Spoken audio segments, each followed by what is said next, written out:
Welcome to Ed Fluential Sports, where passion meets precision. As I'm your host, Ed, diving deep into the plays, players, and stories shaping the game. And today, got some volleyball content for y'all. The college volleyball season just wrapped up yesterday on the 21st on Sunday. Uh, Not a great game for the college volleyball championship, but I will be covering it regardless. And so in January, the MLV, the Major League Volleyball season, will be starting, so I have some Major League Volleyball coverage as well. But Texas A&M defeated Kentucky in the national championship for volleyball this year. Texas A&M was a 3 seed in their region and had to face three number one seeds in the tournament to get here. They upset Nebraska, one of the biggest upsets in recent memory. Nebraska was undefeated. They were 33 or 32 and 0 in that point, and Texas A&M was able to beat them in 5 sets. And it was very entertaining. It was a great game. Texas A&M, they got off to a hot start. They led 2 sets to 0. Had Nebraska on the brinks. Nebraska was able to win set three by 5 points. Then in set four, it required extra points, but it went all the way into the 30s. Nebraska won 37-35, forcing a fifth set, staying alive, keeping their undefeated season alive. But Texas A&M put a stop to that on December 14th. Ended up winning by 2 points, 15-13 in that fifth set to advance.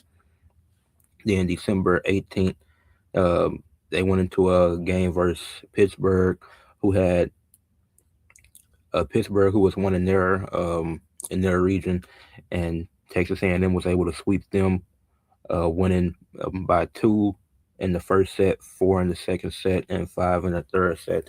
They were able to sweep the one seeded Pittsburgh. Then the last one seed they faced, which was yesterday on the 21st, was Kentucky, and they just outplayed them from start to finish. Really, the first set was very competitive. Texas A&M, they was down six. Kentucky had a 6 point lead early on in that first set. Texas A&M was able to battle back and ended up winning 26-24, and now they led 1 set to 0. But it was still a good set from Kentucky. It looked like they could do something, like they were looking good at that point. At that point in the game early on, because and they had Texas A&M had 13 kills in that first set, and Kentucky they had 16 kills in that first set. So Kentucky they just didn't have a good enough hit percentage, as the Texas A&M's hit percentage was at 20% compared to Kentucky's 17 in that first set. But it looked like Kentucky could do something. Looked like we were in store for a great game, but that second set did not tell that story. As soon as the second set started, Texas A&M they were dominating early. They led like 6-1 early on. They ended up taking the second set by 10 points. They won 25-15. They only had one less. They had one less kill though, but their hit percentage went up by 7%. They were at a 27 hit percentage in that second set.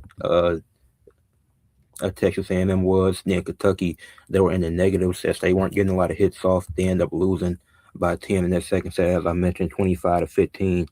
Then you get into the third set. This is a must win for Kentucky. They had to get this to keep the game alive. And then Texas A&M was up 6 points and just needed two more points to win.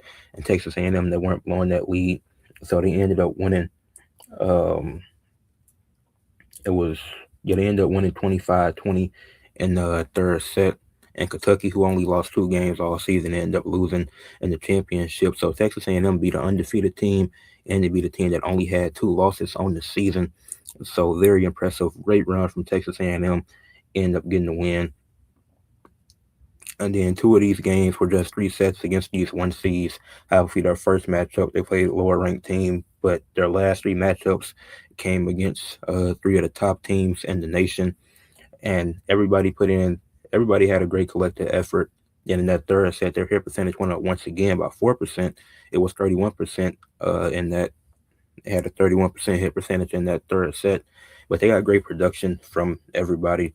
Uh, Logan, uh, Logan Lanicki, she had a great game, 11 kills, 32 total attacks, 7 digs, 12 points.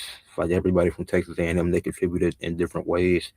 Maddie Walk, she had 29 assists and 5 digs, along with 2.5 points. Kendall Stores, 10 kills, 23 total attacks, 6 digs, 12.5 points. It was number one. I don't know how to pronounce her name in Effie, I think, but she had the game-winning kill to win the game and championship for Texas A&M. She had 8 kills, finished with 12.5 points, had 7 digs. So, like I said, they just got great production out of everybody, and the stats don't look crazy because they were able to sweep Kentucky, and the only set that required extra points was the first set. And then for Kentucky, it was just a bad game.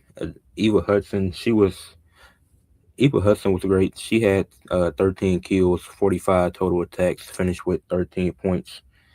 And it was somebody, Brooklyn Delisle. She was good as well. 9 kills, 28 total attacks, 8 digs, 9.5 points. Molly Tuzu, she had 11 digs, got 34 assists from Cassie O'Brien, but it just simply wasn't enough. As you had multiple women in the negatives when it came to hit percentage.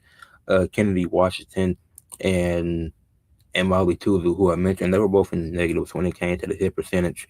And then Brooklyn Delay, she was close to it, but it just playing this bad, it wasn't going to work. Guess the hit percentage was at 42% in that third set. So that third set, they really tried to rally back. It just simply wasn't enough. They ended up losing by 5. They did what they could, but it simply wasn't enough. That late into the game, already down, and all the momentum in Texas with Texas A&M. With Texas A&M's football team just lost in the playoffs to Miami. So this was Texas A&M exacting revenge for the football team losing as their volleyball team was able to win the national championship. Like I said, game wasn't super entertaining, but not every game is entertaining. So, but it was some fun playoff games. That game versus Nebraska, the Texas A&M had, was definitely the best game of the playoffs. But Kentucky going to the championship just to get swept after only losing 2 games all season is quite wild. But it happens. But player of the game, I gotta give it to uh, Logan Lanicki with 11 kills, 32 total attacks, 7 digs, and 12 points. So Texas A&M, they get to win the national championship. And this was the first time in college volleyball history that the championship featured 2 SEC teams. So history was made tonight, whether the game was born or not. Wasn't. But that's all I have for this game recap. Leave a like on the video, subscribe to the channel. If you watch the game, comment what you thought, and share for others to see. As I want to make share for others to see more volleyball content coming in 2026. So yeah, once again, congratulations to Texas A&M.